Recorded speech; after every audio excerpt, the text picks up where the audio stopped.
बिस्मिल्लाहिर्रहमानिर्रहीम। अस्सलाम वालेकुम। मैं हूं नईम रज़ा और आप देख रहे हैं हमारा यूट्यूब चैनल। नाज़रीन, अगर आप चाहें तो हमारे इस यूट्यूब चैनल को सब्सक्राइब भी कर लें और साथ में लगे इस बेल आइकन को भी हल्का सा पुश कर दें ताकि हमारा नोटिफिकेशन आपको मिल सके और हम जो आप तक पहुंचाना चाहते हैं वो आसानी से आप तक पहुंच जाए। कुछ नई चीज़ें सामने आई हैं जो आप तक पहुंचाना बहुत ज़रूरी थी। यूरोपीय यूनियन के वज़ीर ख़ारजा का एक स्टेटमेंट है, अल जज़ीरा टीवी की एक खसूसी रिपोर्ट है, कुछ एमनेस्टी इंटरनेशनल ने नए इंकशाफात किए हैं, फ़लस्तीनियों और यहूदियों के बीच झड़पों का कुछ इलाकों में सिलसिला जारी है।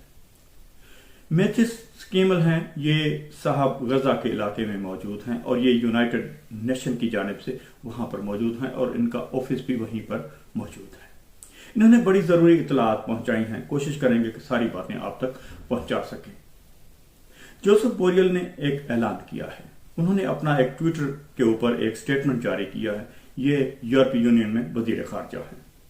जोसेफ बोरियल ने कहा कि पूरी यूरोपीय यूनियन को चाहिए कि वो बैठकर इस मामले पर बात करे। दुनिया में हर जगह इस वक्त एहतजाज हो रहा है, लोग एहतजाज के लिए निकले हुए हैं। क्या यूरोप, क्या अमेरिका और क्या एशिया। यूरोपीय यूनियन के ऊपर इस वक्त प्रेशर बढ़ रहा है। यहाँ पर चूंकि जमहूरियत है, लोगों को रोका नहीं जा सकता। फ्रांस, जो कि खुद को इजहार राय की आज़ादी का चैंपियन कहलाता है, वहाँ पर जब लोग फ़लस्तीन के हक में एहतजाज के लिए इकट्ठे हुए तो वहाँ पर गवर्नमेंट ने आंसू गैस और वाटर कैनन का बेजा इस्तेमाल किया। एहतजाज करने वालों के ऊपर जोर ज़बरदस्ती हुजूम को वापस घर भेजा।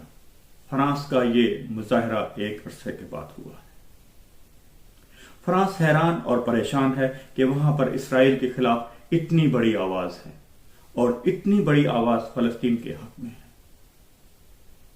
लिहाजा जोसेफ बोरियल ने इस प्रेशर को जान लिया है और उन्होंने तमाम यूरोपियन वज़राए ख़ारजा को मंगल के रोज कॉल दी है कि सारे मिलकर बैठें और मौजूदा सूरत हाल से निकलने का रास्ता ढूंढें और ये जंग बंद की जाए। और दूसरा प्रेशर, मुसलमान ममालिक इकट्ठे हुए और प्रेशर बनाने में कामयाब नहीं हो सके। सिर्फ हल्का फुल्का कहा गया कि आलमी बरादरी से कहा जाए कि ये जंग बंद करवाएं। मुसलमान ममालिक सिर्फ यही कर सकते हैं। जो हम कहेंगे तो शायद बुरा लगेगा कि मुसलमान ममालिक और कर भी जा सकते हैं। कोई ऐसा ऐलान नहीं किया गया, लेकिन तुर्की और पाकिस्तान कुछ थोड़ा बहुत काम कर रहे हैं। चाइना को इस मामले में हसासियत का बताया है कि अगर अमेरिका दुनिया में अमन कायम करने के लिए लीड नहीं कर रहा तो इस वक्त चाइना को लीड करना चाहिए और दुनिया को यह बताना चाहिए कि चाइना इस वक्त इस खित्ते में मौजूद है और उसकी ताकत भी मौजूद है और फ्यूचर के सुपर पावर भी हैं। चाइना को यह बात समझ आ गई और उसने आगे बढ़कर कुछ किरदार अदा किया, जबकि रूस को तुर्की आगे लेकर आया है और तुर्की ने कहा है कि इसराइल को सबक सिखाने का वक्त आन पहुंचा है। किसी ना किसी तरह बैनुल-अक़वामी फोर्स को फलस्तीन भेजने का बंदोबस्त किया जाए। जब तक ये मामला हल नहीं होता तब तक इसराइल को मुजालिम से रोका जा सके। इसराइल प्लानिंग के तहत काम करता है।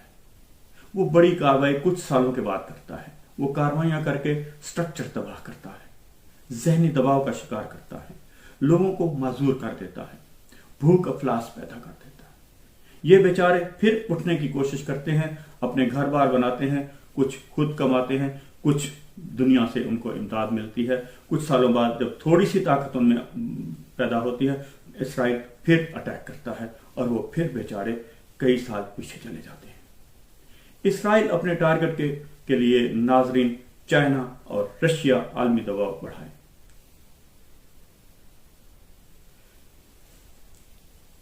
जी हाँ नाजरीन, चाइना और रशिया को आलमी दबाव बढ़ाना चाहिए और पूरी यूनियन यानी पूरी यूरोपीय यूनियन में अपना रोल प्ले करे तो सूरत हाल कुछ बदल सकती है। पाकिस्तान और तुर्की कोशिश कर रहे हैं लेकिन लड़ाई नहीं कर सकते जब तक कि इसराइल उनके ऊपर हमला आवर ना हो।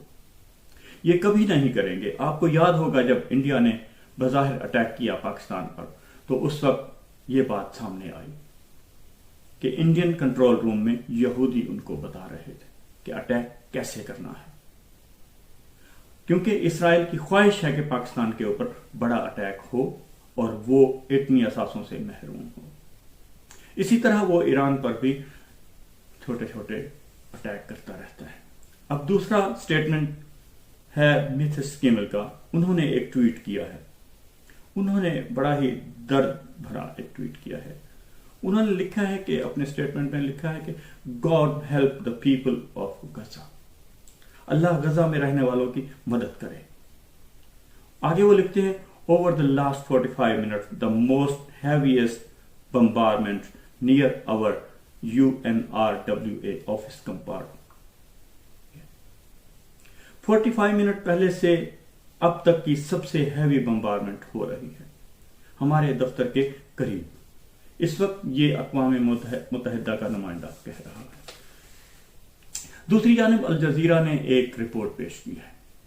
انہوں نے بتایا کہ مڈل ایسٹ اور نارتھ افریقہ میں ایمنسٹی انٹرنیشنل ایک بات کا انکشاف کیا ہے۔ 2012 سے اب تک فلسطینی علاقوں میں ہمیں روکے رکھا ہے کہ اسرائیل نے ہمیں وہاں جانے نہیں دیا۔ فلسطینی علاقوں میں ہمیں روکے رکھا ہے کہ ہمیں وہاں نہیں جانے دیا۔ ایمنسٹی انٹرنیشنل کے تمام راستے بند کیے گئے ہیں۔ ہمارے پر دباؤ ڈالا جاتا ہے اور ہمیں روکا جاتا ہے کہ آپ اسرائیل کے خلاف کوئی بات نہیں کریں گے، اور انسانی حقوق فلسطینیوں کے لیے نہیں ہے، ان کے بارے میں آپ نے بات نہیں کرنی۔ بات کرنی ہے تو باقی دنیا میں آپ جائیں جہاں بات کرنی ہے۔ ساتھ ہی انہوں نے یہ بھی کہا کہ اس وقت جو چیزیں ہم محسوس کر رہے ہیں یہ انٹرنیشنل کرمنل کورٹ کا کیس ہے، یعنی ICC کا، کیونکہ اس وقت اسرائیل جنگی جرائم کا مرتکب ہو رہا۔ دنیا بھر کے مبصرین کو وہاں پر جانا چاہیے۔ ایمنسٹی انٹرنیشنل سمیت عالمی اداروں کو اپنا رول ادا کرنا چاہیے۔ ICC میں اس معاملے کو اٹھانا چاہیے اور ان کے نمائندوں کو بلا کر اسرائیل کے اوپر پابندیاں لگانی چاہیے، سخت پابندیوں کی کارروائی کریں ان حملوں کے نتیجے میں۔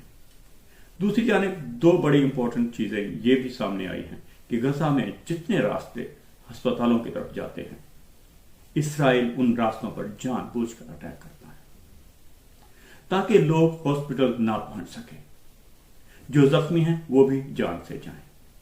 اس طرح کا ظلم اور بربریت پہلے کبھی نہیں دیکھا۔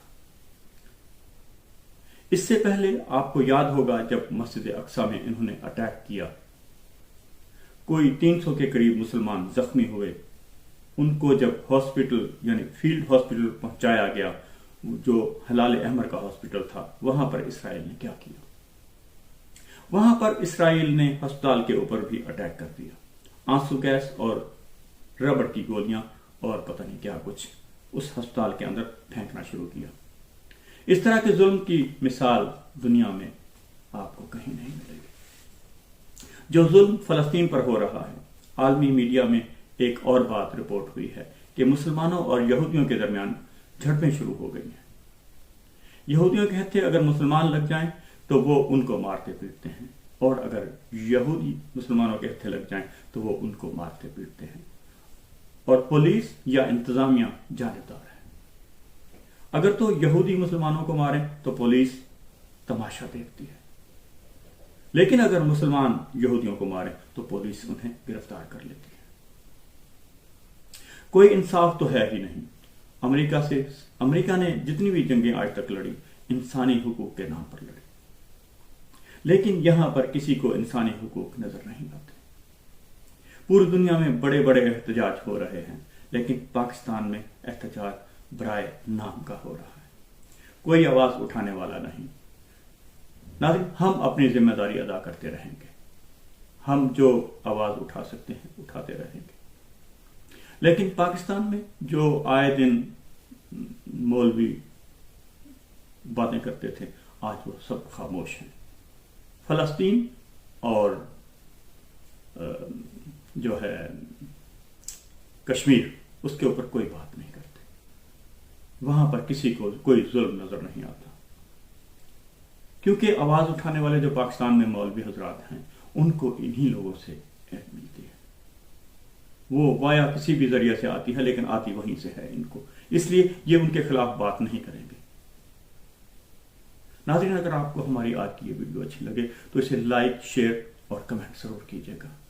मिलते हैं एक अगली वीडियो में। नाज़रीन, आपको याद रहे कि मैं आपके तमाम कमेंट्स जो हैं वो बहुत अच्छी तरह से पढ़ता हूं, और हो सकता है जिनका जवाब देना ज़रूरी हो तो मैं उनको जवाब भी देता हूं। तो इसलिए आप दिल खोल कर कमेंट कीजिए और मुझे अच्छा लगेगा। मिलते हैं एक अगली वीडियो में। अल्लाह हाफिज़।